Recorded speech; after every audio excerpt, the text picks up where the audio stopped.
아, 새해 복 많이 받으세요. 이렇게 지내시고. 자, 우리 투자론 지금 하고 있는 중인데 오늘 314페이지 수익률을 가셔야 되겠습니다. 그 투자의 목적은 수익을 극대화시키는 게 목적인데 이 수익은 그냥 주어지는 게 아니라 투자마다 위험이 수반되어 있기 마련이다 그랬죠. 그래서 항상 투자를 선택할 때는 위험과 수익을 동시에 고려해서 투자를 선택한다. 그래서 지난주에 우리가 위험에 대해서는 이제 알아봤고요. 지금 수익률, 이 수익은 수익이 몇 퍼센트냐 비율이니까 투자 금액에서 수익이 차지하는 비율 그럼 곱하기 100을 해야 몇 퍼센트하고 비율이 환산이 되겠죠. 그죠?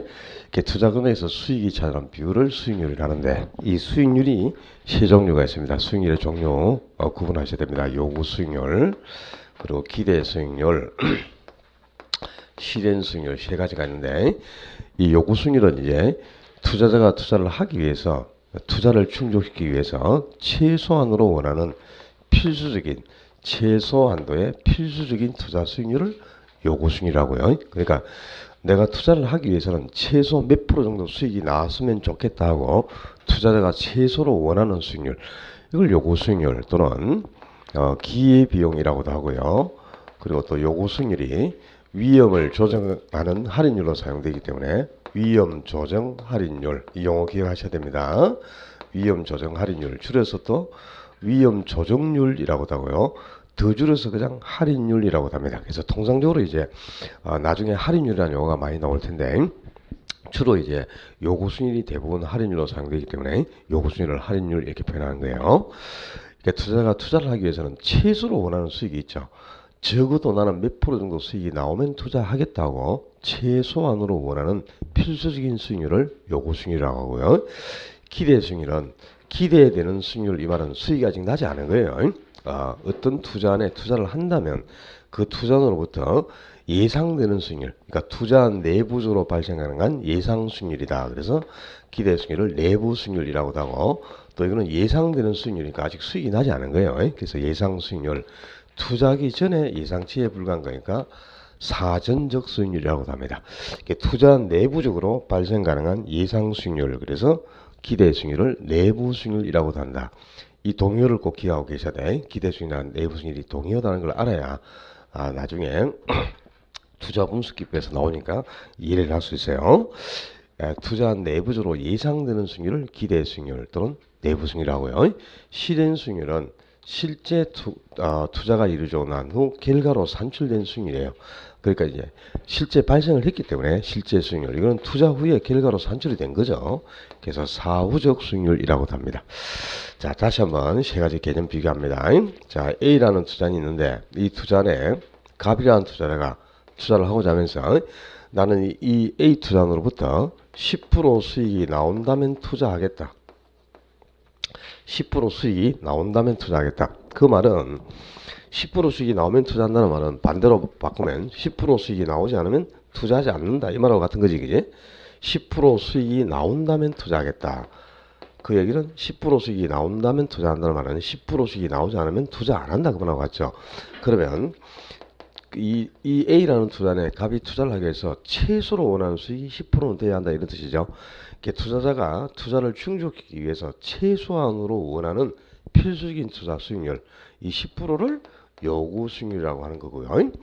그리고 갑이 10% 수익이 나오면 투자하겠다 이렇게 말해놓고 이 A 투자를 분석해 봤다. 그랬더니 이 A 투자로부터 12% 수익이 예상된단 말이에요. 예상.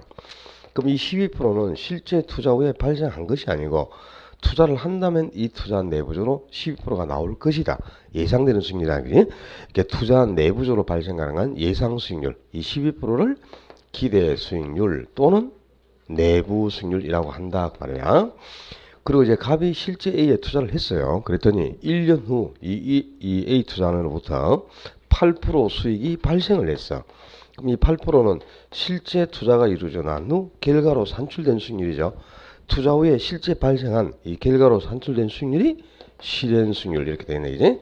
이제 투자자가 투자를 하기 위해서 최소한으로 원하는 필수적인 수익률을 요구 수익률, 이 투자 내부적으로 발생하는 예상 수익률을 기대 수익률, 투자 후 실제 결과로 산출된 수익률을 실현 수익이라고 한다. 그럼 이제 세 가지 개념은 대충 비교가 됐고, 갑이 10% 수익이 나오면 투자하겠다 이렇게 말을 먹었어요. 근데 이 투자를 분석해 봤더니 이 투자로부터 예상되는 수익이 6%가 예상된다. 그럼 투자할 수가 없겠죠. 나는 최소 10% 수익이 나와야 투자하겠다 이렇게 말을 먹었어. 근데 자기가 최소로 원하는 수익보다 더 큰 수익이 예상돼야 투자를 채택하게 되고, 더 적은 수익이 예상되면 투자할 수가 없는 거죠. 그죠? 그래서 투자자가 투자를 채택할 때는 요구 수익률과 기대 수익률을 비교해서 뭐가 더 크면 투자하고 기대 수익이 더 크면 투자하고, 반대로 요구 수익이 크면 투자하지 않는다. 자, 투자 채택 기준이 지금 첫 번째가 한 개가 나왔다. 이제 요구 수익과 기대 수익을 비교해서는 뭐가 크면 투자하고 기대 수익이 크면 투자, 반대로 요구 수익이 크면 투자하지 않는다. 첫 번째 투자 기준이 나왔는데요. 오늘 투자론을 다 정리하면은, 마지막 시간까지 투자론이 다 끝나면은 투자자가 투자를 채택하는 기준이 7가지가 나와요. 7가지가 있는데 첫 번째가 나온 겁니다. 요구 수익과 기대 수익을 비교해서는 기대 수익률이 더 크면 투자한다. 또 다른 말로 바꾸면 내부 수익률이 요구 수익보다 크면 투자한다. 같은 말이겠죠? 내부 수익이나 기대 수익이 동일하니까 이 기대 수익과 내부 수익이 같다는 그걸 기억하셔야 되고요. 내부 수익률 또는 기대 수익이 요구 수익보다 크면 투자한다. 첫째, 투자 선택 기준 기억해 놓고, 지금 갑이 이 A 투자에 투자를 하고자 하면서 나는 최소로 원하는 수익이 10%는 돼야 한다. 이 자신의 요구 수익률 10%로 산정을 했지 않습니까? 그지? 근데 요구 수익률 10%가 어떻게 계산되는 거냐? 중요합니다. 요구 수익률이 어떻게 구성되는지. 요구 수익률은 일반적으로 무위험률과 위험 할증률 두 가지로 구성이 됩니다. 이 무위험률에 위험 할증률을 합친 것이 이제 요구 수익률이 되는데요. 무위험률은 말 그대로 위험 없이 얻을 수 있는 수익률. 그러니까 투자자가 투자 후에 아무런 위험을 감수하지 않고서도, 그냥 위험을 전혀 감수하지 않고서도 시간만 지나면 자동적으로 주어지는 순수한 시간에 대한 대가, 이걸 무위험률이라고 하는 거예요. 그러니까 무위험률은 이거는 시간에 대한 대가다. 순수한 시간에 대한 대가. 그래서 순수이율이라고도 하는데요. 이 무위험률을 대표하는 수익률이 바로 정기예금 이자율이에요. 정기예금 이자율이나 국공채 수익률 이런 건데, 만약에 지금 현재 정기예금 이자율이 연 5% 정도가 된다고 가정해봐요. 그러면 투자자가 은행에 1억을 예금했다. 1억을 예금하면 1년 뒤에는요, 이자가 5% 딱 붙어가지고 500만원 수익이 발생했죠. 1억에 5%면 500만원이다. 그럼 1년 뒤에는 1억 500이 돼 있잖아요. 근데 이 5% 수익은 1년간 위험을 감수해서 얻은 게 아니고 1년이라는 시간이 경감으로써 자동적으로 주어진 수익이래요. 그지? 그냥 1억 딱 넣어두면 1년 지나면 그냥 5% 수익이 딱 발생해 있는 거잖아요. 그러니까 이런 위험을 감수하지 않고서도 시간만 경과하면 자동적으로 주어지는 수익률, 이런 수익률을 무위험률 또는 순수율을 하고요. 위험 할증률은 위험이 할증됨으로써 얻어지는 수익률이다, 이런 뜻이 돼. 위험이 할증된다 말은 위험이 증가한다는 뜻이죠. 그 위험이 증가하면 증가할수록 높은 위험을 감수해야 되고, 높은 위험을 감수했는데 거기에 대한 보상이 주어지지 않으면 위험을 감수할 투자는 아무도 없겠죠. 그러니까 높은 위험을 감수한 대가로 얻어지는 위험에 대한 보상을 위험 할증률이라 한다. 그래서 이 위험 할증률이 위험을 감수한 대가로 얻어지는 위험에 대한 보상이다. 그래서 위험 보상률이라고도 합니다. 위험 보상률, 위험 할증률 같은 표현이에요. 그래서 일반적으로 이제 요구 수익률은 이렇게 무위험률과 위험 할증률 두 개로 구성이 되는데, 자, 지금 갑이 그지? 이 A 투자에 투자를 하고자 하면서 최소 수익, 이 요구 수익률을 10%로 산정했잖아요. 왜 10%가 되느냐? 자, 지금 A에 투자를 하고자 하는데 이 투자 대상이 건물인데요. 이 지금 건물이 10억이라고 가정하자. 그런데 건물은 내용문수가 정해져 있어. 일정 기간이 지나면 철거되고 없어지는 거예요. 그죠? 그래서 이 건물의 내용문수가 20년 정도라고 가정을 해보면 10억짜리 건물이 20년 지나면 철거되고 없어진다. 그 얘기는 이 건물이 매년 5천만 원씩 가치가 소모돼 가요. 5천만 원씩 감가가 발생해가지고 1년에 5%씩 가치가 하락한단 말이에요. 그렇게 해서 20년 지나면 10억짜리 건물이 철거되고 없어져 버리죠. 이 건물에 투자하고자 하는데 이런 위험이 수반되어 있는 거야. 만약에 10억이라는 돈을 은행에 예금한다. 그럼 20년 아니라 200년이 지나도 원금 10억은 그대로 남아 있습니다. 그렇죠? 근데 건물에 투자하니까 원금 10억이 없어진다. 그 말하고 같아. 건물이 철거되고 없어진다는. 그러니까 이런 위험을 감수하고 투자할 때는 이만큼 수익이 더 확보되지 않으면 투자를 할 수가 없는 거죠. 안 그러면 은행에 예금하지 건물에 투자할 이유가 없죠. 자, 지금 투자자가 갑이라는 투자자가 이 건물에 투자하지 않고 정기예금에 예금을 해도 연 5% 수익은 나오죠. 그럼 당연히 자신이 투자하는 투자 대상에서도 은행에 예금한 만큼 수익은 일단 확보가 돼야 되겠죠. 그죠? 그리고 투자 대상으로부터 이런 위험이 수반되어 있는 거야. 그래서 이 위험을 감수하고 투자할 때는 이만큼 수익이 더 확보되지 않고서는 여기에 투자를 할 수가 없는 거지. 그래서 자기가 감수하는 위험만큼을 합쳐가지고 두 개를 합친 10% 수익이 나오면 투자하겠다. 이렇게 해서 요구순위 10% 산정된다 이 말이야. 그래서 일반적으로 이제 요구순위는 시간에 대한 비용, 이 시간에 대한 비용인 무위험률과 위험에 대한 비용, 위험 할증률 두 가지로 구성이 됩니다. 근데 투자를 하고자 하는데 인플레가 예상된다. 인플레가 예상돼 가지고 한 2% 정도 물가가 상승할 것 같아요. 근데 인플레이션은 물가는 상승하지만 화폐 가치는 하락하는 거잖아. 그죠?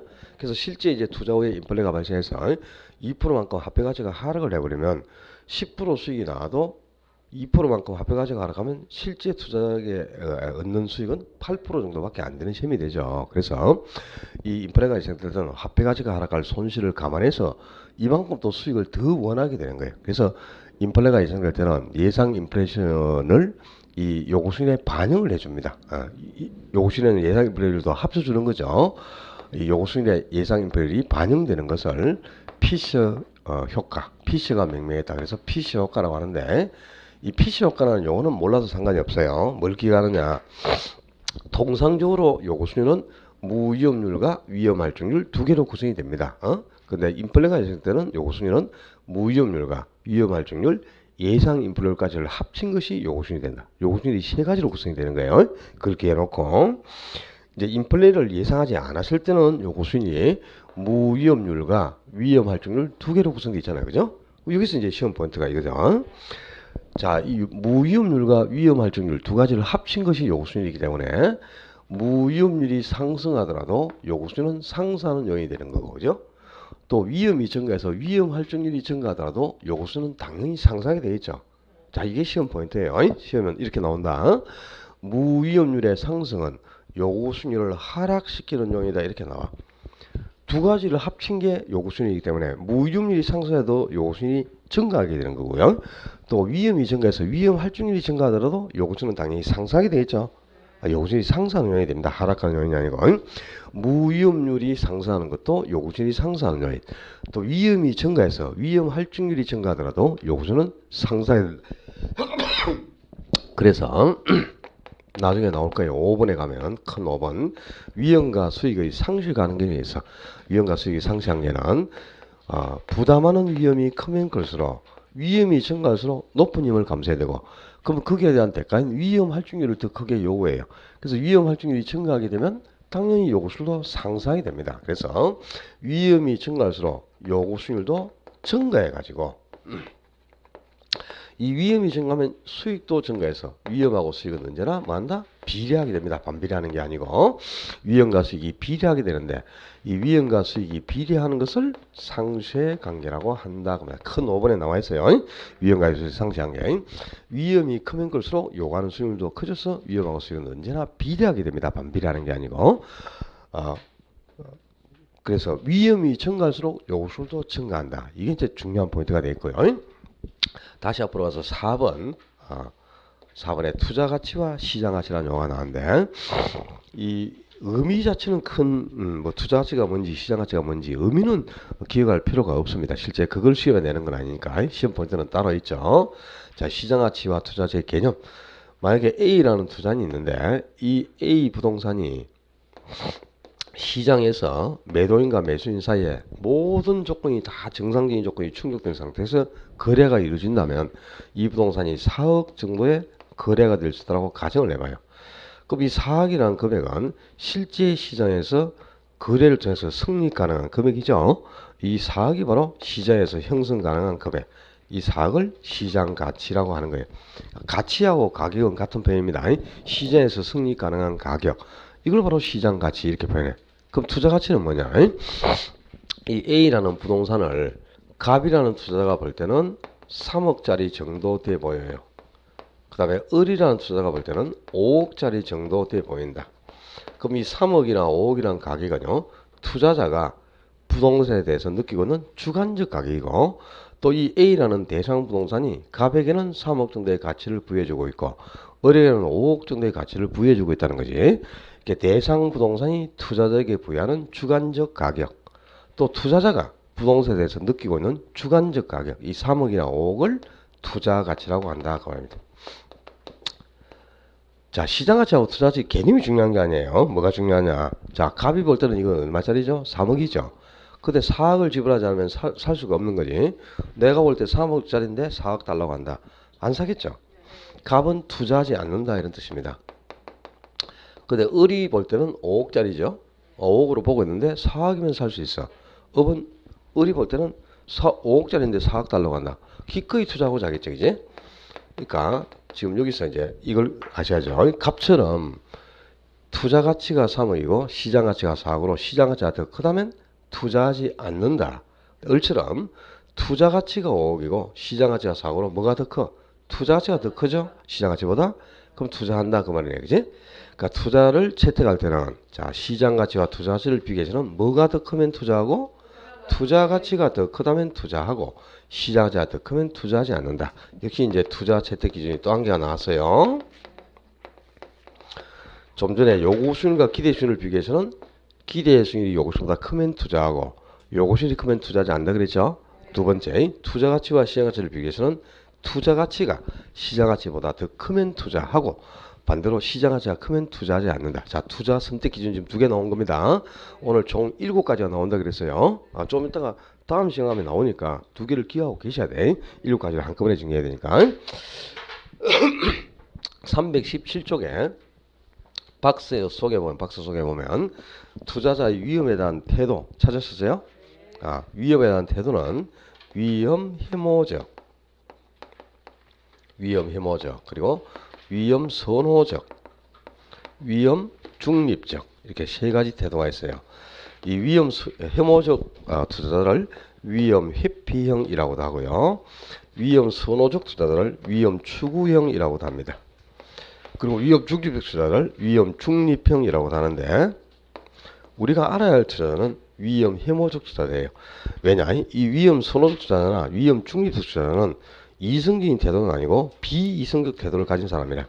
그래서 비이성적 태도이기 때문에 가장 합리적이고 이성적인 태도를 가진 사람은 바로 위험 해모적 투자자다. 그래서 가장 일반적으로 우리가 투자자라고 얘기할 때는 바로 합리적인 투자자인 위험 해모적 투자자를 합리적 투자자 이렇게 표현합니다. 그냥 투자자 그러면 위험 해모적, 위험 회피형 투자를 뜻하는데 이 위험을 해모한다, 위험을 회피한다는 말은요. 위험을 감수하기를 꺼린다 이런 뜻이에요. 위험을 감수하기를 꺼린다. 대부분의 투자는 위험을 감수하기를 꺼리죠. 위험을 좋아하는 투자는 거의 없습니다. 누구나 다 위험을 감수하기를 꺼리는데 다만 위험을 감수하기를 꺼린다고 해서 위험을 전혀 감수하지 않는 것은 아니다 이 말입니다. 위험을 전혀 감수하지 않는 건 아니다. 그럼 이런 투자는 어떤 투자냐? 자, 수익이 동일하게 예상되는 여러 개의 투자가 있다. 수익이 똑같은 투자들 중에서는 위험이 가장 작은 것을 선택하고자 하는 아주 이성적인 태도, 그런 태도를 위험 해모적 이렇게 표현한 거예요. 자, 지금 A, B, C 세 개의 투자는 있어요. 근데 수익하고 위험을 분석해 봤더니 A, B, C 세 개의 투자는 모두 수익은 10%가 예상됩니다. 전부 다. 수익은 똑같이 10%가 예상되는 거야. 근데 위험을 측정해 보니까 A 투자는 위험이 4%가 수반되어 있고 B는 6%, C는 8% 위험이 수반되어 있다. 이렇게 수익이 동일하게 예상되는 여러 개의 투자들이 있다. 그렇다면 그 중에서는 위험이 가장 작은 것을 선택하는 것이 가장 이성적이고 합리적인 태도겠죠. 이런 태도를 위험 해모적 또는 위험 회피형이라고 한다 이 말이야. 그러니까 위험 회피형이라고 해서 위험을 전혀 감수하지 않는 건 아니죠. 지금 이 해모적 투자도 10% 수익을 넣기 위해서 4%까지 위험은 기꺼이 감수하겠다는 뜻이에요. 그러니까 위험을 전혀 감수하지 않는다는 말은 위험이 0인 투자를 선택하는 겁니다. 위험이 전혀 없는 0인 투자를 선택하는데 지금 이 위험 해모적 투자도 위험이 4%가 있지만 이걸 선택하잖아요. 그제? 그러니까 위험을 전혀 감수하지 않는 게 아니고 수익이 동일한 여러 투자들 중에서는 위험이 가장 작은 것을 선택하고자 하는 아주 합리적이고 이성적인 태도, 이런 태도를 위험 회모적, 위험 회피형이라고 한다 이 말이야. 그럼 이제 위험 선호적 투자다. 위험 추구형은 뭐냐? 이 위험 추구형 투자는 높은 수익을 얻을 기회만 있다면 기꺼이 높은 위험을 감수해버리는, 위험을 감수를 좋아하는 위험 애호형 투자자를 뜻해요. 수익만 크다면 위험이 아무리 높아도 기꺼이 감수하겠다는 거예요. 그런 투자인데 이거는 이성적인 태도는 아니에요. 예를 들어서 자 50층에서 뛰어내린다면 10억을 드리겠습니다. 10억이라는 큰 수익을 얻을 수 있어요. 그죠? 10억 준다 그러니까 큰 수익을 얻을 수 있지. 근데 50층에서 뛰어내리는 순간 뒤진다. 이건 다 아는 사실이죠. 50층에서 뛰어내려서 생존 가능성 0%입니다. 보통 한 8층 높이를 초과하면 그 8층 이상에서 뛰어내려갖고는 생존 가능성이 없다 그러더라고, 과학적으로 볼 때. 그럼 50층 같으면 뛰어내리는 순간 그냥 가죠. 위험이 높다 이런 뜻이잖아요. 그죠? 뛰어내리는 순간 죽는 거야. 근데 10억이라는 큰 수익을 얻죠.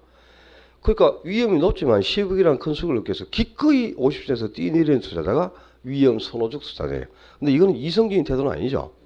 여러분 같으면 10억 줄 테니까 50층에 뛰어내려라. 뛰어내리겠습니까? 안 뛰어내리죠? 왜 안 뛰어내리는데? 죽으니까? 목숨은 아까워요? 아이고, 빨리 이 한 번 불살라서, 내 한 번 불살라서 우리 서방님을, 그러면 해야지. 이 참, 목숨 아까운 건 안 해. 에? 내가 죽고 와이프한테 10억이 간다. 절대 뛰내리면 안 되죠. 나는 안 하죠. 우리 와이프가 뛰내리고 내한테 10억 온다. 빨리 밀어야죠. 그러지는 않겠죠. 그래서는 안 되지. 근데 목숨 아까운 걸 알잖아요. 그죠? 그러니까 여러분은 전부 다 위험 해모적 투자입니다. 저도 마찬가지고. 위험을 감수해를 누구나 꺼리죠. 이 위험 선호 투자는 비이성적 태도예요. 그죠? 죽고 나서 10억 들어가면 의미가 없잖아요. 이런 투자하고. 위험 중립적 투자도 마찬가지입니다. 위험은 전혀 고려하지 않고 그냥 수익이 가장 큰 것만을 선택하는 거예요. 물론 수익은 커야 돼요. 그러나 감수하는 위험은 적을수록 좋은데 위험이 높건 적건 아예 위험은 그들도 보지도 않는 거지. 그러니까 이거는 그냥 수익이 제일 큰 것만을 쫓아가는 거지. 그러니까 이거는 좀 어떻게 보면 무대포식이라고 하죠. 무대포식. 그래서 무차별적 투자다 이렇게도 표현하는데 이 위험 중립형도 이성적인 태도는 아니에요. 그러니까 가장 이성적이고 합리적인 태도는 위험 혐오형, 위험 회피형 투자를 전하는데 위험 혐오적 투자는 위험을 전혀 감수하지 않는 것이 아니라 수익이 동일한 여러 개의 투자들이 있다면 위험이 가장 작은 것을 선택하고자 하는 아주 합리적이고 이성적인 태도를 위험 혐오적, 위험 회피형이라 한다. 이렇게 기억해 두고요. 6번에 위험 처리 방법 및 관리 방법으로 가서 자 지난주에 우리가 부동산에 투자하면 수반되는 위험이 여러 가지가 있었어요. 사업상 위험, 금융적 위험, 법적 위험, 인플레이션 위험, 유동성 위험 이런 위험들이 있었죠. 이런 위험들이 발생했을 때 이 투자가 이 위험을 어떻게 처리하고 관리하느냐 이것도 아주 중요합니다. 첫째, 위험 처리 방법의 첫 번째가 위험한 투자를 제외시키는 방법이 있죠. 이 위험한 투자를 제외시키는 방법은 위험이 조금이라도 발생했는 투자는 다 제외시켜버리고 아예 선택을 안 하는 거야. 그러니까 위험이 전혀 없는 무위험 자산만 선택을 하는 거죠. 위험이 1%도 발생했으면 그냥 제외시켜버려요. 아예 선택을 안 하는 거죠. 근데 위험을 감수하지 않으면 위험에 대한 보상을 얻을 수가 없죠. 위험 할증률을 얻을 수가 없는 거야. 그럼 그런 투자는 이 무위험률, 이거는 위험 없어도 얻는 거니까지. 그 위험을 감수하지 않는 투자가 얻을 수익은 이거밖에 없죠. 무위험률. 그래서 그만큼 수익이 적어집니다. 그래서 이거는 투자의 목적에 반하는 행동이에요. 투자의 목적은 수익을 극대화시키는 거예요. 근데 위험을 감수하지 않는 위험에 대한 대가를 얻을 수 있는 만큼 수익이 극대화될 수가 없지. 그래서 투자의 목적에 반하는 행동이니까 이런 투자는 진정한 투자라고 볼 수가 없습니다. 그러니까 위험한 투자는 다 제외시켜버리고 위험이 전혀 없는 것만을 선택하는 방법이 바로 위험한 투자를 말 그대로 제외시키는 방법이 되겠고요. 두 번째, 보수적 예측 방법. 보수적 예측 방법은 의사결정을 할 때 예상되는 수익은 가급적 낮게 추정을 하고 지출할 비용을 높게 산정하는 겁니다. 그렇게 해서 이제 들어와야 될 수익은 적은데 비해 나가야 할 비용이 많으니까 이건 투자를 해봐야 큰 득이 없다 이렇게 보고 투자를 꺼리게 되는 거지. 그래서 보수익을 한다 이 말이야. 그래서 수익을 가장 낮은 수익을 판단 기준으로 해서 수익을 낮추고 비용을 높게 추정해서 의사결정을 하는 방법. 이걸 보수 예측 방법이라는데요. 여러분들은 기억해야 될 게 낮고 높기가 바뀌면 안 돼. 수익을 낮게, 비용을 높게 추정하여 의사결정을 하는 방법. 요 낮고 노점이 바뀌면 안 됩니다. 수익을 낮추고 비용을 높게 추정해서 의사결정을 하는 방법을 보수 예측 방법이라고요. 세 번째, 위험 조정 할인율법. 좀 전에 이 위험 조정 할인율하고 동의어가 뭐가 있었죠? 요구 수익률이었지. 그러면 이제 위험 조정 할인율법은 요구 수익률을 사용하는 방법이라는 뜻인데 이게 어떤 의미냐 이런 겁니다. 좀 전에 봐요. 이 부동산에 대해서 가본 투자 가치를 3억으로 계산했고 을은 5억으로 계산을 했죠. 이 투자자마다 느끼는 주관적 가격은 다 다른 거죠, 투자 가치가. 근데 왜 이렇게 투자마다 투자 가치가 다르게 산정돼 나오느냐? 투자 가치는 투자 안에서 예상되는 수익을, 투자 안으로부터 예상되는 수익을 투자자 자신의 요구수율로 할인을 하는 거예요. 그러니까 이 수익이 지금 분모에 있는 요구수율이 이 수익을 할인해주는 할인율로 사용되고 있는 겁니다. 그래서 요구수율을 할인율이라고도 한다 그래서 좀 전에 요구수율은 위험을 조정하는 할인율로 사용되니까 위험 조정 할인율, 줄여서 위험 조정률, 더 줄여서 그냥 할인율 이렇게 표현한다 그랬잖아요. 그지? 일반적으로 우리가 할인율이라고 할 때는 요구수율을 의미합니다. 나중에 상당히 많이 나올 거예요. 3, 4월 단계에 가면 이 할인율이 요구수율인 걸 모르면 안 돼요. 계속 나올 용어다. 그냥 통상적으로 우리가 할인율을 그러면 요구수율이 할인율로 상대하는 걸 기억하셔야 돼. 그럼 이제 위험 조정 할인율법은 뭐냐? 이 할인율이나 요구수율이 같은 말이라니까. 그러면 자, 좀 전에 위험이 높은 투자율일수록 요구수율도 증가한다 그랬잖아요. 그죠? 위험이 높을수록 요구수율이 왜 증가해? 위험에 대한 대가, 위험이 높아질수록 높은 위험을 감수하면 그 보상을 크게 원하니까 위험 할증률이 증가하거든. 그럼 이 두 가지를 합친 요구수율도 위험 할증률이 증가할 만큼 당연히 증가할 수밖에 없는 거지. 그래서 위험이 높은 투자일수록 요 요구수율이 증가해서 할인율이 증가한단 말이야. 할인율. 이 할인율을 높게 정해버려. 분모에 있는 할인율을. 그럼 투자 가치는 낮게 산정돼 나오겠죠. 분모가 클수록 값이 적어지는 거니까 투자 가치가 낮아지죠. 그래서 투자 가치가 없기 때문에 투자를 안 하게 되지. 그렇게 해서 위험이 제거되는 방법이 바로 위험 조정 할인율법입니다. 이렇게 위험이 높은 투자일수록 더 높은 할인율을 정해서, 할인율을 높게 정해서 투자치를 낮게 평가하고 위험을 제거하는 전략, 이런 전략을 위험 조정 할인율법이라는데 초점이 이거예요. 위험이 높은 투자일수록 할인율을 높인다, 낮춘다. 높인다. 할인율을 높인다는 말이 요구수율을 높인다, 똑같은 말. 요구수율이 상승한다. 위험하고 요구수율은 항상 비례한다 그랬죠. 요 요구수율이 바로 뭐다? 할인율이라고. 그럼 위험이 높은 투자일수록 할인율을 높인다 그래야지. 위험하고 요구수율은 비례하니까 요구수율이 상승한다나 할인율이 상승한다나 똑같은 말이잖아. 그지? 이렇게 위험이 높은 투자일수록 할인율을 높인다. 높게 정해서 투자치를 낮게 평가하는 전략. 이런 전략이 위험 조정 할인율법이 되어 있고요. 뒷페이지 넘기면 박스 속에 민감도 분석이라는 게 있습니다. 민감도 분석 또는 감흥도 분석이라고 하는데요. 자, 우리가 투자를 하면 당연히 수익이 발생하게 되죠. 근데 이 수익에 영향을 주는 요소가 아주 많이 있습니다. 우리가 투자를 할 때 수익에 영향을 주는 요소, 무수히 많은 요소들이 있겠지. 예를 들면 임대료 수익에 영향을 주죠. 그리고 또 영업 경비도 수익에 영향을 줍니다. 그리고 세금도 수익에 영향을 주겠죠. 또 이자 비용도 수익에 영향을 줘요. 그리고 뭐 부동산에서 발생하는 감가 정도라든가 이것도 수익에 영향을 주고 부동산 구입 가격도 수익에 영향을 주고 여러 가지가 수익에 영향을 주는 요인들이죠. 그지? 근데 이 수익에 영향을 주는 요소를 하나씩 변화시키면 수익도 따라서 변동을 해요. 그 수익이 어느 정도 크게 변하는가를 분석하는 것. 이게 이제 민감 분석인데 예를 들어서 임대료가 종전보다 절반 정도로 임대료가 줄어들 것이다. 이렇게 가정을 하고 수익을 한번 측정해 봤다. 그랬더니 수익도 똑같이 반으로 감소하더라 이 말이에요. 그럼 이 임대료 수익에 크게 영향을 주지 않습니다, 지금. 근데 영업 경비가 종전보다 2배 정도 상승할 것이다. 이렇게 예상을 하고 수익을 딱 측정해 봤어. 영업 경비가 2배 증가할 것이다. 이렇게 가정하고 수익을 측정해 보니까 수익은 10분으로 크게 감소해 버렸어. 그럼 영업 경비가 2배 상승하면 수익은 10배 감소한다. 이런 뜻이 되겠죠. 그럼 이 영업 경비는 수익에 아주 밀접한 영향을 주고 있는 요인이다. 이걸 알 수 있잖아요. 그죠? 그렇잖아요. 세금이 2배 증가한다. 이렇게 가정하고 수익을 측정해 보니까 수익은 그죠? 뭐 전혀 변동이 없어요. 거의 세금은 수익에 큰 영향을 안 줘. 또 이자도 2배 증가한다. 이렇게 생각하고 이것도 별로 영향이 없어. 이렇게 수익에 영향을 주는 여러 가지 요인들을 변화시켜 보면 실제 수익도 따라서 변합니다. 근데 수익이 얼마나 크게 변동하는가 이걸 분석하는 기법인데, 이 기법을 통해서 수익에 가장 큰 영향을 주고 있는, 수익에 가장 밀접하게 영향을 주는 요인이 영업 경비다, 이걸 확인할 수 있죠. 그래서 이 투자를 하려면 가급적이면 경비 지출을 억제하는 거죠. 경비 지출을 억제하면 손실 규모를 줄일 수 있는 거지, 그지?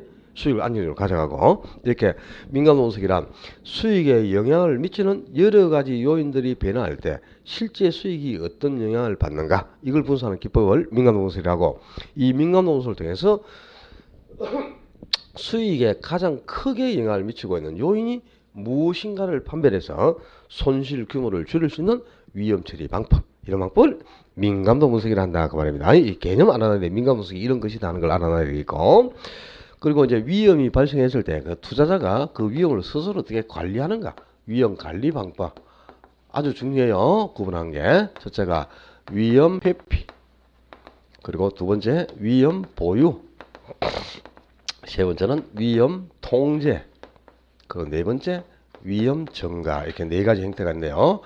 이 위험 관리 방법을 구분하는 것은 자주 등장합니다, 시험에. 위험 회피는 손실 가능성을 아예 처음부터 피해버리는 거예요.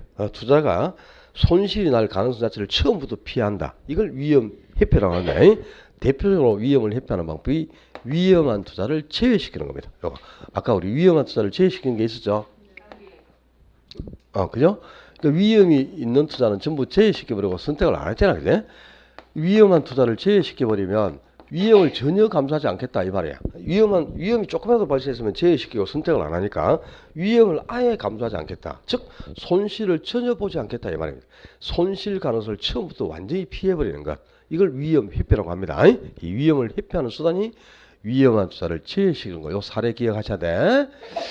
그 다음에 위험 보유는 투자자가 스스로 손실을 떠안고 가면서 자체적으로 손실을 부담하는 거예요. 어떤 게 있느냐, 손실 충당금이나 대손 충당금을 설정해 두는 겁니다. 그러니까 예를 들어서 어떤 투자를 하고자 하는데, 그지? 그 투자에서 손실이 1,000만 원이 예상이 된단 말이야. 그럼 충당금을 1,000만 원 가지고 있다가 나중에 투자 후에 실제 손실이 발생했을 때 자신이 가지고 있는 충당금 1,000만 원으로 손실을 대체하는 거예요. 그럼 이거는 투자자가 스스로 손실을 떠안고 가면서 자기가 스스로 손실을 부담했잖아요, 그죠?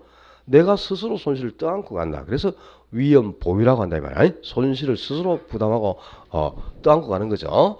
이 충당금을 설정해 두는 것이 대표적인 위험 보유고요.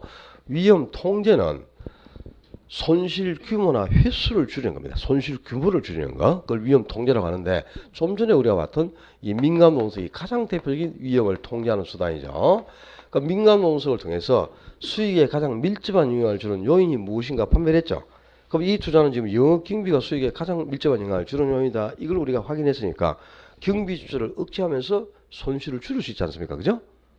이 손실 규모를 줄이는 방법을 위험 통제라고 한단 말이야. 그래서 민감원석이 대표적인 위험을 통제하는 방법이고, 위험 증가는 내가 부담할 손실을 다른 주체에게 떠넘기는 거야. 증가니까. 내가 부담할 걸 다른 주체에게 떠넘기는 거. 자, 우리 인플레가 발생해서 화폐 가치가 하락합니다. 화폐 가치가 하락하면 금융기관도 화폐 가치가 하락한 손실을 보상받아야 되겠죠.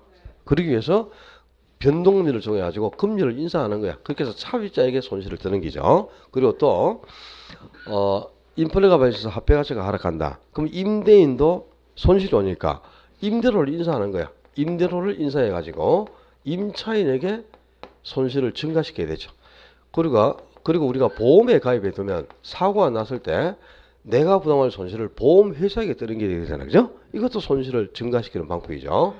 또 하청 계약이라든가 도급 계약, 리스 계약 이런 걸 체결하게 되면 도급을 받은 수급인에게 손실을 떠넘기게 됩니다. 건설업자가 도급 계약을 하면 하청 받은 수급인에게 손실을 떠넘기게 되잖아요. 그리고 가장 대표적인 위험을 증가하는 수단 중에 이자율 스왑이라는 게 있어요. 스왑이라는 용어 들어보셨나? 안 들어봤어? 스와핑은 알잖아요. 스와핑도 안 들어봤어요. 옛날에 영화에서 봤어요. 옛날에 매스컴에서 얼마나 네 마누라 내 마누라 바꾸는 게 소화평이잖아요. 그제? 떠들썩 했잖아. 그제? 요 소화에다가 ing 붙이면 소화평이죠. 안 좋은 용어입니다. 이 소화평이라는 게 아주 사회적으로 문제가 된 그거 아닙니까? 그지? 근데 소합이라는 게 바꾼다 이 말이야. 교환한다. 그럼 이자율 소합이 뭐냐? 금리 조정 방식을 바꾼다는 거죠. 교환한다는 건데요. 자, 봐라. 시장 금리가 계속 상승하고 있어. 시장 금리가 상승하는 시기는 금융기관도 금리를 따라서 인상해야 되겠죠. 금리를 따라서 인상하려면 변동금리를 정하는 거예요. 금리 조정 방식을 변동금리를 정했다가 시장 금리가 계속 하락하는 시기는 금융기관이 금리를 낮춰주면 손실이니까 금리를 낮춰주지 않기 위해서 고정금리로 바꿔버리는 겁니다. 응? 이렇게 해서 금리가 상승하는 시기는 변동금리를, 금리가 하락하는 시기는 고정금리를 적용하면서 금리 조정 방식을 지금 변동금리, 고정금리로 계속 교환하고 있죠. 이렇게 해서 이자율 조정 방식을 계속 바꾸면서 차입자에게 이자율 변동의 위험을 다 뜨는 게 되죠. 이런 방법을 이자율 소합이란다 말이야. 금리 조정 방식, 이자율 조정 방식을 계속 고정금리, 변동금리로 바꿔가면서 차입자에게 손실을 뜨는 게 대표적인 수단이 바로 이자율 수합이에요. 그러니까 우리 미국하고 뭐 우리나라 간에 통화 협정해 가지고 그죠? 그 환율 수합 이런 것도 체결하죠. 달러 가치가 계속 오를 때도 있고 내릴 때도 있고 그렇잖아요. 그럼 매스컴에서 그런 거 좀 안 들어보셨어요? 공부하는데 바빠가지고 이제 지금 뭐 TV 볼 시간도 없고 그래요, 그죠? 코로나가 몇 명 나오는지도 몰라, 그지? 그죠? 알아요? 오늘 몇 명 나왔어요? 어제 어제 2만 270명이더만 오늘 그보다 더 나왔겠죠? 아유, 그래요. 처음에 이 코로나 처음 발생했을 때가 대구 저 신천지 문제로 처음에 발생했잖아요. 그때 대구에서 800명 나왔을 때 대구 사람들 길거리에 나오질 않았어요. 길에 차도 없고 사람도 없고 완전히 그죠? 슈퍼에 10시 가면 진열대에 상품이 아무것도 없었어요. 사재기 한다고. 무서워서 밖에 못 나가는 거야. 그래 뭐 컵라면하고 막 왕창 사다 놓고 10시 되면 마스크 하나 구하기 위해서 8시간 줄을 섰는데 그죠? 마스크 한 장을 못 사고 그냥 집에 간 적도 허다합니다. 그랬거든요. 처음 발생할 때. 800명일 때 대구에 800명일 때 완전히 전쟁터였어. 800명 나왔을 때.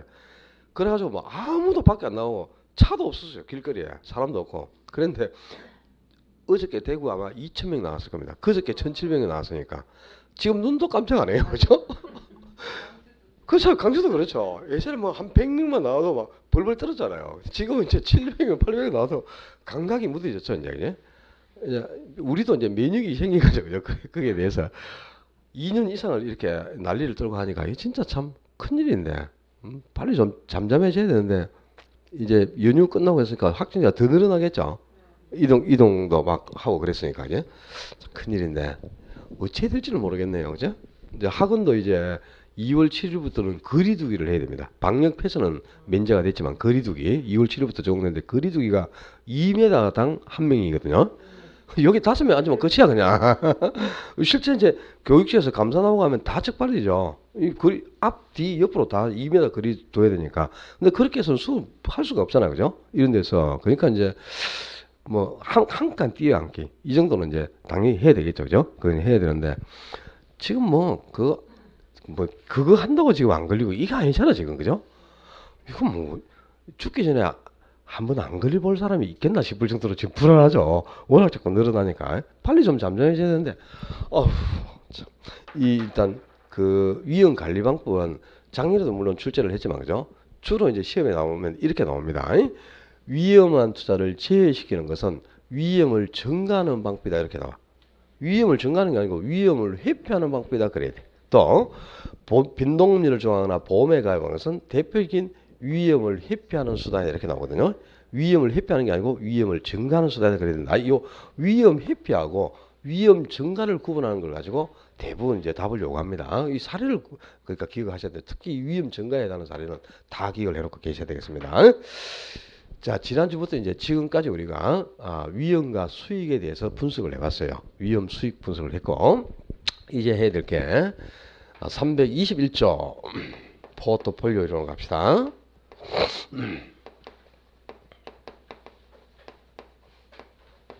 이 포트폴리오는 원래 주식 투자를 할 때 접목했던 이론인데 부동산 투자에서도 아주 유용하게 접목이 됩니다. 그러니까 포트폴리오 그러면 딱 떠올려 이렇게 분산 투자라는 용어가 떠올라야 돼요. 우리가 주식에 투자할 때 아무리 좋은 종목이 있어도 어떤 한 종목에 집중해서 투자를 해버리면 주가가 하락하는 시기에는 대책이 없고 위험을 제거할 수가 없어요. 그래서 여러 종목에 좀 나누어서 분산해서 투자해 보는 거야. 그러면 A 종목 주가가 하락할 때는 B가 상승할 수도 있고 B가 하락할 때는 C가 상승할 수도 있잖아요. 이렇게 해서 이제 안정된 수익을 획득하고 불필요한 위험을 제거할 수 있다는 겁니다. 바로 포트폴리오는 불필요한 위험을 제거하기 위해서 여러 자산에 분산 투자하는 건데, 자, 지난주에 위험은 투자를 해서 발생하는 위험은 피할 수 있는 위험도 있고 피할 수 없는 위험도 있다 그랬어요. 피할 수 없는 위험이 무슨 위험? 체계적. 시장사에서 이야기되는 체계적은 피할 수가 없죠. 근데 개별 투자마다 다르게 이야기되는 비체계적은 피할 수가 있고 제거가 가능하죠. 그럼 우리가 분산 투자를 하는 것은 위험을 제거하지 않은 건데 체계적 위험은 어떤 게도 제거되지 않는단 말이야. 그래서 바로 포트폴리오는 비체계적 위험입니다. 체계적 위험이 아니고 비체계적 위험을 제거할 목적으로 여러 자산에 분산 투자하는 것. 이걸 바로 포트폴리오를 한다 이 말이야. 체계적 위험이 아니고 무슨 위험? 비체계적 위험을 제거하기 위해서 여러 자산에 분산 투자하는 겁니다. 한 자산에 집중 투자하는 게 아니고, 그러니까 이제 비체계적 위험 분산 투자, 요 용어를 기억하셔야 되겠지. 비체계적 위험을 제거할 목적으로 여러 자산에 분산 투자하는 것을 포트폴리오로 하는데, 그럼 우리가 어떻게 포트폴리오를 구성했을 때 효과가 크게 나타나느냐?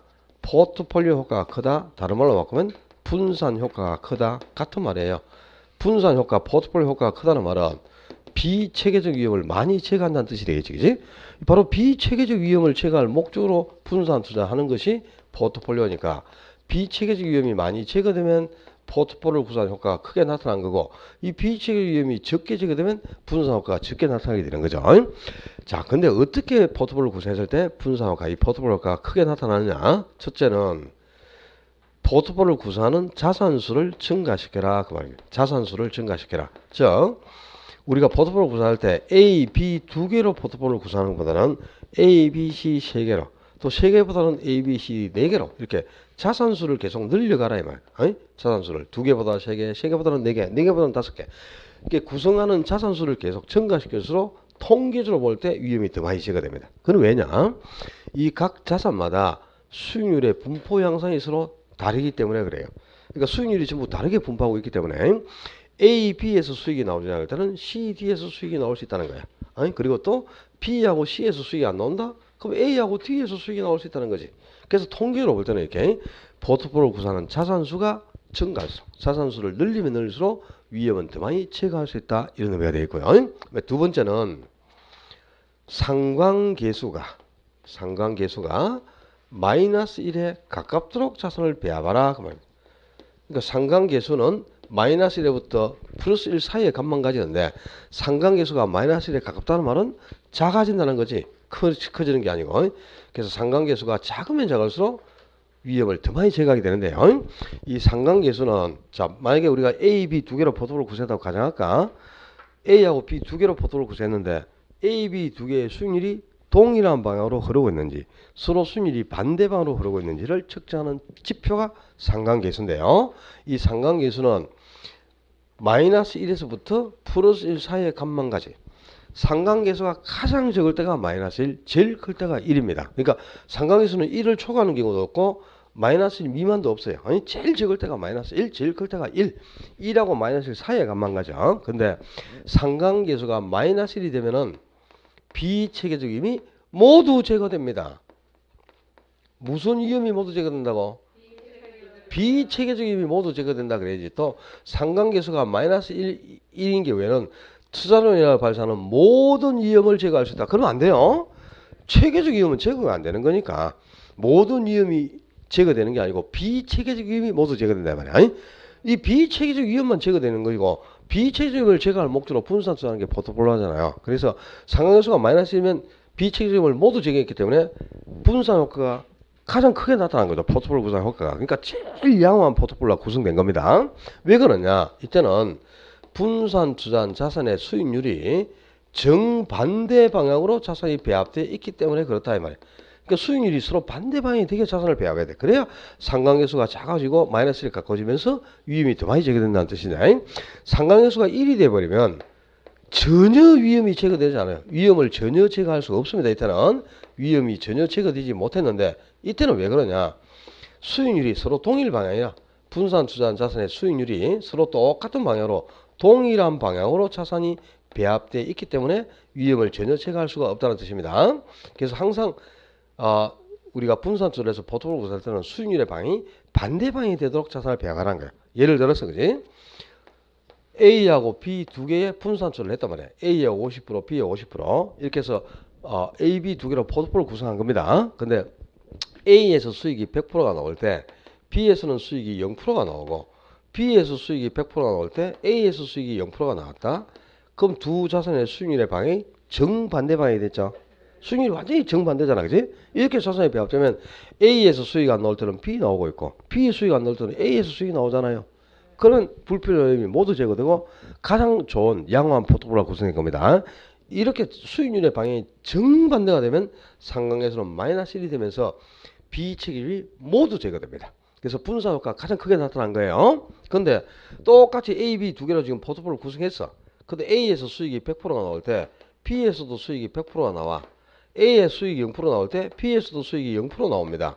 그럼 두 개의 수익률의 방향이 동일하죠. 수익률이 똑같은 방향으로 흐르고 있다. 이때는 그지? A에서 수익이 안 나오면 B에서 수익이 안 나오니까 이런 경우는 말아먹는다. 망한다 이 말이잖아. 그지? 위험이 전혀 제거될 수가 없어요. 그래서 항상 우리가 포트폴리오 구성하고 분산수를 할 때는 수익률이 무슨 방향으로? 반대 방향이 되게. 수익률이 서로 반대 방향이 되게 자산을 배워라. 그래야 상관계수가 마이너스에 가까워서 작아지면서 위험이 더 많이 제거된다. 그런 뜻이에요. 그래서 상관계수는 커야 좋다, 작아야 좋다. 개론 수업 시간에 클수록 좋습니까? 작을수록 좋습니까? 무조건 작을수록 좋다. 우리 시험에 나오는 거는 99%가 작을수록 좋은 것만 나와요. 클수록 좋은 거는 안 나옵니다. 개론 시험에는. 나오는 건 전부 작을수록 좋아. 상관계수가 작을수록 위험이 더 많이 제거돼서 양호한 투자가 된다 이 말이야. 포트폴리오 구성할 때는 첫째는 구성하는 자산수를 증가시켜라. 그럼 통계적으로 볼 때 비이책임이 더 많이 제거되고요. 또 이렇게 상관계수가 마이너스에 가까워서 작으면 작을수록 위험을 더 많이 제거해서 양호한 포트폴리오가 구성된다. 그런 뜻이 되어 있고요. 자, 큰 4번 평균 분산 지배 원리로 갑니다. 지배 원리. 평균 분산 지배 원리란 위험이 동일한 여러 개의 투자들이 있다면 위험이 똑같은 투자들 중에서는 수익이 가장 큰 투자니 수익이 작은 다른 투자를 지배한다. 이걸 지배 원리라는 거예요. 그리고 또 수익이 동일한 여러 개의 투자들이 있다면 수익이 동일한 투자들 중에서는 위험이 가장 작은 투자니 위험이 큰 다른 투자를 지배한다. 이게 바로 지배 원리예요.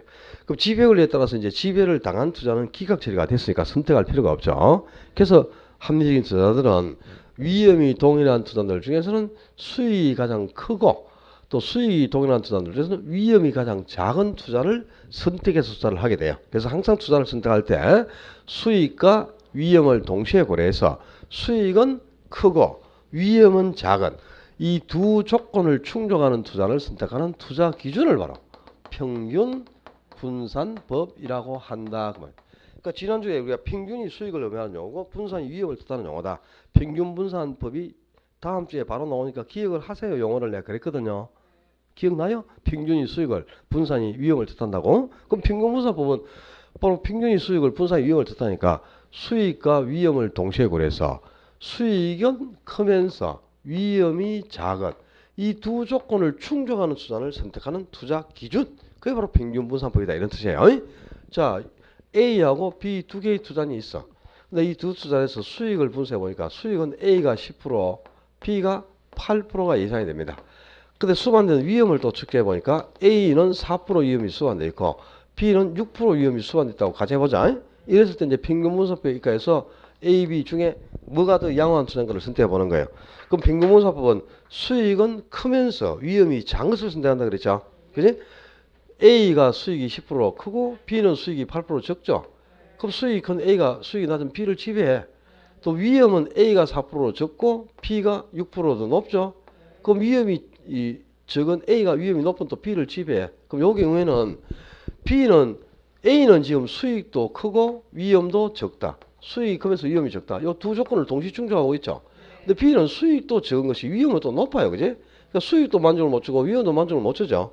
이처럼 B를 기각 처리해버리고 이 수익과 위험을 동시에 충족하고 있는 A를 항상 선택하게 되는 것이. 그러니까 평균분산법은 수익과 위험을 동시에 고려해서 수익이 어떻고? 높고 위험은 낮은. 수익은 크면서 위험이 작은 이 두 조건을 충족하는 투자를 선택하는 투자 기준을 바로 평균분산법이라고 한단 말이야. 그럼 요 경우에는 지금 A가 수익도 크고 위험도 적다. 수익과 위험을 다 만족하니까 A를 선택하고 B를 기각 처리하면 되는 거죠. 근데 이럴 수도 있어요. 역시 A하고 B 두 개의 투자인데 수익을 측정해 보니까 A가 수익이 10%, B는 수익이 8%야. 위험을 분석해 보니까 A가 위험이 6%, B는 4% 위험이 수반돼 있어. 그럼 평균분산법에 따라서 이제 A, B 중에 뭐가 더 양호한 투자인 걸 한번 선택해 보자. 수익은 A가 크고 B가 적어요. 그지? 위험은 또 B가 적고 A가 위험이 높죠. 그럼 수익적인 측면에는 A가 양호하죠. B보다. 그지? 위험은 적어야 되니까 위험적인 측면에서는 B가 양호하고 A는 또 위험이 높아서 B의 지배를 당하겠죠. 자, 수익적인 측면에서는 A가 양호한 투자한, 위험적인 측면에서는 B가 양호한 투자이 되는 거야. 그럼 이런 경우에는 평균분수에 따라서 투자를 선택한다면 A를 선택해야 될까? B를 선택해야 될까요? 평균분수에 따라 A나 B 중에 하나를 선택한다면 뭘 선택한다? 생각하고 답해라.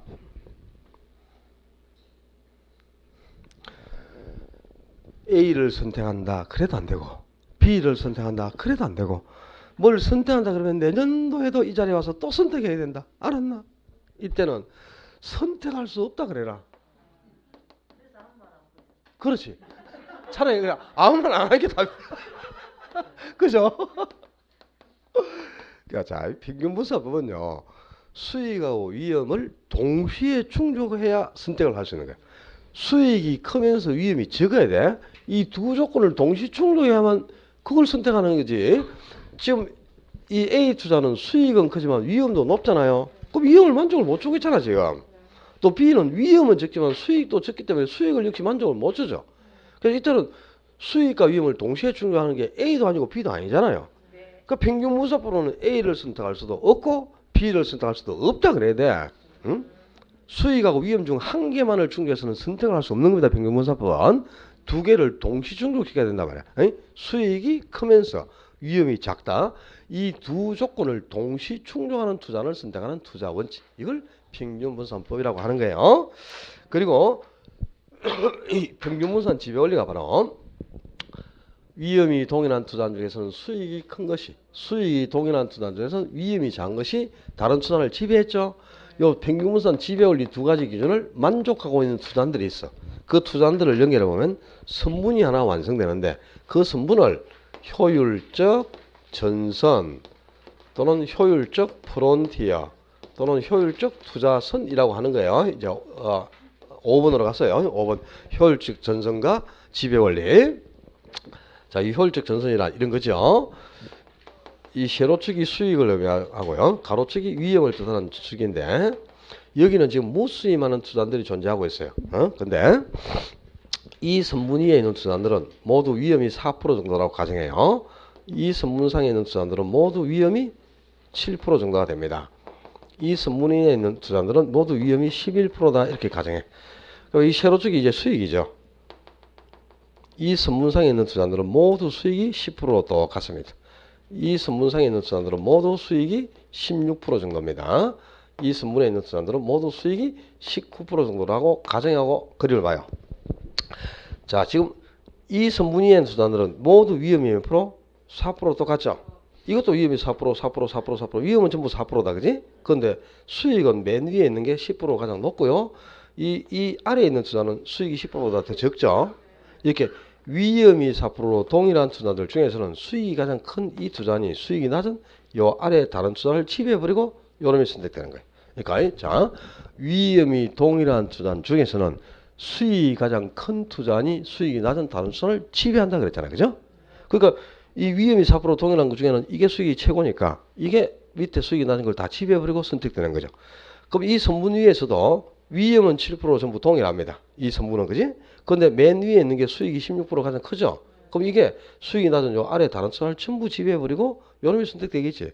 그럼 이 선분상에서도 요놈이 그지? 요 아래 수익이 낮은 걸 다 지배해버리고 요놈이 선택된다 말이야. 자, 이렇게. 위험이 동일한 투자들에서는 수익이 가장 높은 투자들이 이것들이죠. 이게 수익이 낮은 요 아래 다른 투자를 지배해버리고 이것들이 선택된단 말이야. 그리고 이 선분을 봐. 지금 이 선분상에 있는 투자들은 모두 수익이 몇 프로고? 10% 동일하죠. 이것도 10%, 10%다 10%잖아. 이게 수익이 10% 선상이니까 수익은 10% 동일한데 맨 앞에 게 위험이 4% 제일 적죠.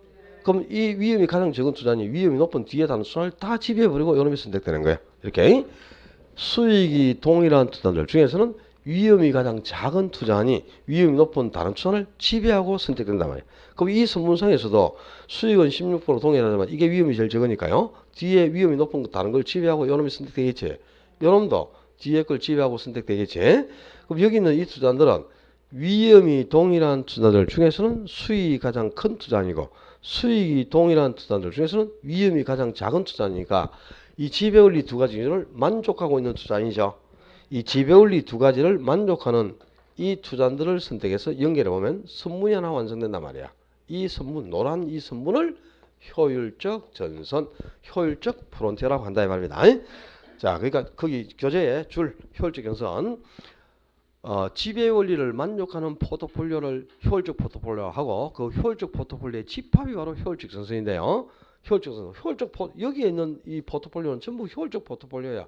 이 지배 원리를 만족하는 포트폴리오죠. 투자 아니고.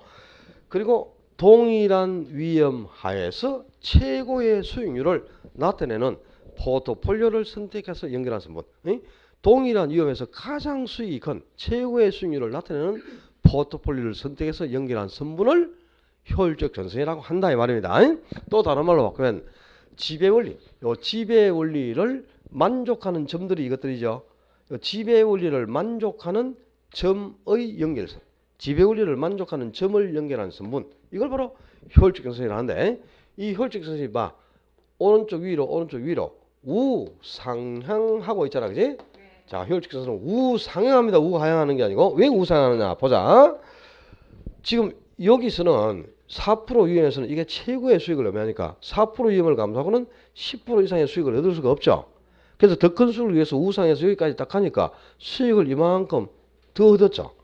그런데 위험도 이만큼 더 증가했네. 즉 요만큼 더 큰 수익을 얻으면 위험도 이만큼 더 감소해야 돼. 또 여기서도요 7% 위험에서는 이게 최고의 수익을 나타내니까 16% 이상의 수익을 얻을 수가 있거든. 그래서 더 큰 수익을 위해서 우상한다. 여기까지 하니까 수익을 이만큼 더 얻었어요. 수익을 이만큼 더 크게 얻지만 위험도 이만큼 더 증가했잖아요. 그러니까 더 큰 수익을 얻기 위해서는 더 많은 위험을 감수해야 하기 때문에 이 꼭지점을 따라가니까 곡선이 우상하는 모양이 되었다. 이렇지. 자, 교재 줄 효율적 전선은 우상하는데 바로 그게 나와 있어. 효율적 전선은 우상하는데 그 이유가 뭐? 더 큰 수익을 얻기 위해서는 더 많은 위험을 감수해야 하기 때문이다 이 말입니다. 위험을 더 많이 감수하지 않으면 수익도 더 크게 얻을 수가 없다 이 말이야. 위험하고 수익은 아까 비례한다 그랬거든. 그래서 큰 수익을 얻으면 위험도 더 크게 감수해라 이 말이야. 그래서 그 꼭지점을 따라가니까 곡선이 우상하게 되는 거죠. 그리고 좀 전에 투자자의 위험에 대한 태도, 위험에 대한 태도는 세 가지가 있었죠. 위험에 대한 태도는 위험 해모적, 위험 선호적, 위험 중립적, 이렇게 세 가지 태도가 있었다. 그지? 317쪽에 나와 있었다. 그런데 이 위험에 대한 태도를 나중에 줄 쳐줄 테니까 일단 설명 듣고 책에 다 있으니까 줄 쳐드릴게. 위험에 대한 태도를 표시하고 있는 게 뭐냐? 투자자의 위험에 대한 태도를 표시하고 있는 게 무차별 곡선입니다. 무차별 곡선인데 위험 혐오적 투자는 무차별 곡선이 이렇게 생겼다. 이렇게 아래로 볼록해요. 아래로 볼록한 형태를 보이고 위험 선호적 투자는 무차별 곡선이 이렇게 생겼어. 위로 볼록해. 위로. 그리고 위험 중립적 투자는 무차별 곡선이 수평이라 수평. 자, 투자자마다 위험을 감수하는 정도가 다 다르죠. 그러니까 무차별 곡선의 위치와 형태가 전부 달리 나타나게 되는데요. 지금 이 노란 선분은 효율적 전선입니다. 그지? 벽선인데 무차별 곡선은 이게 갑의 무차별 곡선이 여기에 위치하고 있어. 그다음에 을의 무차별 곡선은 이렇게 위치하고 있어. 병의 무차별 곡선은요 이렇게 위치하고 있어. 그러니까 갑, 을, 병 투자마다 위험을 감소하는 정도가 나니까 무차별 곡선의 위치나 모양, 형태가 전부 달리 나타나게 된대요. 그림상으로 보면은 갑이 위험을 4%밖에 감소를 안 하죠. 을은 6, 7%, 병은 19% 수익을 얻게 해서 11%까지 위험을 기꺼이 감소하겠다는 뜻이니까 갑이 가장 위험을 적게 감소하는 투자고 병이 가장 많은 위험을 감소하는 투자죠. 그럼 이 갑을병 중에요. 누가 위험 혐오적 투자자일까요? 갑. 위험을 가장 감소하기 끓이는 갑이 위험 혐오적이겠고 병은 이제 위험을 가장 많이 감소하니까 병은 위험 선호적 투자자이겠죠. 아닙니다. 그러니까 갑이나 을, 갑은 위험 혐오적이고 병은 위험 선호적이다. 그래서는 안 되고 이 갑, 을, 병은 모두 위험 혐오적 투자예요. 왜 위험 혐오적 투자냐? 갑도, 을도, 병도 무차별 곡선이 지금 아래로 볼록한 형태를 보이잖아. 아래로. 무차별 곡선이 아래로 볼록하다. 아래로 이렇게 볼록하면 위험 혐오지다 이 말이야. 그러니까 자, 거기 책에 줄칩니다. 동그라미 오른쪽 페이지에 위에 동그라미 2번 오른쪽 페이지 동그라미 2번 보면 투자자의 위험에 대한 태도는 무차별 곡선으로 표시되는데 무차별 곡선으로 표시된다. 무차별 곡선이 뭐라고? 위험에 대한 태도를 표시하는 곡선이다 이 말이야. 위험에 대한 태도를 표시하는 곡선이 무차별 곡선인데 그 무차별 곡선이 아래로 볼록하게 우상향하는 것은 투자자가 위험 혐오적이라는 것을 의미한다 이 말입니다. 그지? 그러니까 갑도 위험 혐오적 다 아래로 볼록하니까 갑도 위험 혐오적, 을도 위험 혐오적, 병도 위험 혐오적이야. 근데 위험 혐오적이라서 위험을 똑같이 감소하는 건 아니죠. 여러분들 생각해봐요. 자, 여기에 위험 선호적 투자자 있습니까? 50주에서 뛰내리면 10억 드린다. 10억을 받기 위해서 뛰내릴 분. 물건 한번 써서 두 다리 들어본다. 없죠? 다 위험 혐오적이 그러니까 위험 선호적 투자자 없잖아. 그죠? 위험 혐오적이지. 근데 위험 혐오적이라고 해서 위험을 똑같이 감소하는 건 아니다 말이야. 자, 50주에서 뛰내리면 10억 준다고? 아, 그거는 무모하다. 나 안 한다. 안 받고 만다. 이러죠? 근데 좋다. 5층 정도면 한번 시도해볼까? 이런 마음을 먹는 사람은 있을 수 있죠. 나는 한 7층 정도면 시도해볼 생각이 있어. 다리 2개 부를 생각하고. 근데 여러분, 4층도 위험하다. 한 2층 정도라면 한번, 그죠? 뭐, 다리에 키스 정도는 갈 거니까 10억 준다는데 뭐, 배원비 1억 쓰고, 한번 뛰내려볼까? 이런 생각 하는 분도 있죠? 2층이라면 10억 준다는데 안 뛰내리겠어요? 그죠? 머리가 깨져도 뛰내릴 거다, 아마. 2층 그러면, 그죠? 죽지는 않는다고 생각하잖아. 근데 4층, 5층 가면, 그죠? 안 하려고 하겠죠? 근데 저는 7층까지는 뛰내릴 의사가 있다니까요. 진짜요? 예? 죽으면 죽는 거지. 그럼 뭐 죽는 거 어차피 한번 죽는 거야. 근데 재수 있어도 죽을 수 있고요. 근데 죽는 게 뭐 겁난 건 아니잖아요. 근데 이제 투자마다 이렇게 우리는 모두 위험 혐오적이지만 위험 혐오이라고 위험을 똑같이 감수하는 건 아니다 이 말이야. 어떤 사람은 좋다 4층 한번 도전해 보지. 어떤 사람은 2층까지는 나는 기꺼이 뛰내겠다 이럴 수 있잖아요. 그러니까 이제 갑을병은 모두 위험 혐오적이에요. 위험 혐오적인데 그 중에서도 갑이 위험을 제일 적게 감수하죠. 그러니까 갑이 위험을 감수하기를 끓이는 보수적 투자입니다. 갑이. 그리고 이제 병이 가장 위험을 많이 감수하죠. 그래서 위험 혐오적 투자인데 병이 이제 위험을 감수하기를 좋아하는 공격적인 투자자라는 뜻이에요. 갑이 위험 혐오적이고 병은 위험 선호적이 아니고 다 위험 혐오적이지만 위험 혐오적 투자자 중 갑이 보수적 투자자. 이 효율적 투자자 우측에 있는 투자를 선택할수록 공격적 투자입니다. 위험을 많이 감수하니까 우측에 있는 투자를 선택할수록 위험을 많이 감수하니까 공격 투자가 되는데 자 지금 갑이 그지 보수적 투자자 그다음에 그리고 병이 이제 위험을 가장 감수하기를 좋아하는 공격적인 투자거든. 근데 갑이 보수적이라는 말은 위험을 혐오하는 정도가 크다. 위험을 혐오한다. 위험을 회피하는 정도가 크다는 겁니다. 위험을 감수하기를 꺼낸다는 뜻이죠. 그리고 공격적 투자는 위험 혐오도가 적다는 뜻인데 여러분이 보시면 알듯이 그지? 제가 무차별 곡선을 그릴 때 이 갑의 무차별 곡선이 가장 가파르고 뒤로 갈수록 조금 완만하게 그려진 걸 볼 수 있습니까? 보수적인 투자자, 위험 혐오도 같은 보수적 투자일수록 무차별 곡선이 가파르다. 가파르고 공격적일수록 무차별 곡선은 완만한 형태를 보입니다. 자, 이거 바뀌면 절대 안 돼요. 왜 보수 투자가 무차별 곡선이 훨씬 가파를 수밖에 없느냐 하면 봐요. 갑은 요 10% 정도 수익을 얻기 위해서 4%까지만 위험을 감수하겠다는 뜻이거든. 그래서 요 10% 수익을 얻기 위해서 4%까지 위험을 딱 감수하고 위험이 4% 이상 증가하죠. 획 피해요. 이 4% 이상은 저저 위험을 감수 안 하려고 하니까 4%까지만 위험을 감수한 후 완전히 피해버립니다. 그러니까 무찰보선이 극경사를 이루지. 근데 병은 4, 5, 6, 7, 8, 9, 11%까지 위험을 완만하게 감수해 가잖아. 그지? 요 11%까지 위험을 감수한 후 11% 이상 위험이 증가했을 때 비로소 이렇게 피하는 거야. 그럼 이 정도 위험을 더 감수하는 만큼 무찰보선은 훨씬 완만하게 변한다는 거예요. 그래서 보수적 투자가 무찰보선은 가파르면서 극경사를 이루고 공격적인 투자가 무찰보선은 완만하다 이 말입니다. 이거 바뀌면 안 된다. 보수적인 위험 혐오도가 큰 보수적 투자일수록 무찰보선은 가파르다. 공격적인 투자가 무찰보선이 완만하다. 바뀌면 안 되겠고요. 투자자마다 위험을 감수하는 정도가 다 다르죠. 그러니까 각 투자자가 선택할 수 있는 가장 양호한 투자안도 전부 다른 곳에서 결정이 되는데요. 투자자가 선택할 수 있는 가장 양호한 투자안을 최적 포트폴리오라고 하는 거예요. 최적 포트폴리오. 그 최적 포트폴리오가 어디에서 결정되느냐? 이게 갑의 무찰보선, 이건 을의 무찰보선, 이건 병의 무찰보선이죠. 그리고 노란 선문은 효율적 선선이죠. 그럼 갑은 자신의 무찰보선과 효율적 선선이 여기서 접했죠. 갑에게는 요 X 투자안이 가장 양호한 최적 포트폴리오고, 을은 자신의 무찰보선과 효율적 선선이 여기서 접하고 있죠. 요 을이 선택할 수 있는 가장 양호한 투자는 바로 이 Y 이 투자안이 됩니다. 병에게는 요거 Z 투자안, 자신의 무차별 곡선과 이 효율적 선선이 서로 뭐하는 점, 접하는 점이 있죠. 접하는 점, 이게 그 투자가 선택할 수 있는 가장 양호한 최적 포트폴리오 결정이 된다 말이야. 최적 포트폴리오는 무차별 곡선과 효율적 선선이 접하는 점에서 결정된다. 접하는 점, 그래서 접하는 점이지. 이걸 또 무차별 곡선과 효율적 선이 교차하는 점에서 결정된다. 그러면 그 길로 내년에 만나요. 이렇게 됩니다. 무차별 곡선은 절대 교차하지 않습니다. 교차하는 점은 없습니다. 나타나지. 이 무차별 곡선은 전부 투자마다 무차별 곡선은 전부 이렇게요. 다른 형태로 이렇게 무차별 곡선이 생겨 있으니까 접할 수가 없어. 접한다는 게 아니고 교차할 수가. 교차한다는 말은 요렇게 해야 이게 교차하는 점이 생기죠. 이럴 수가 없어요.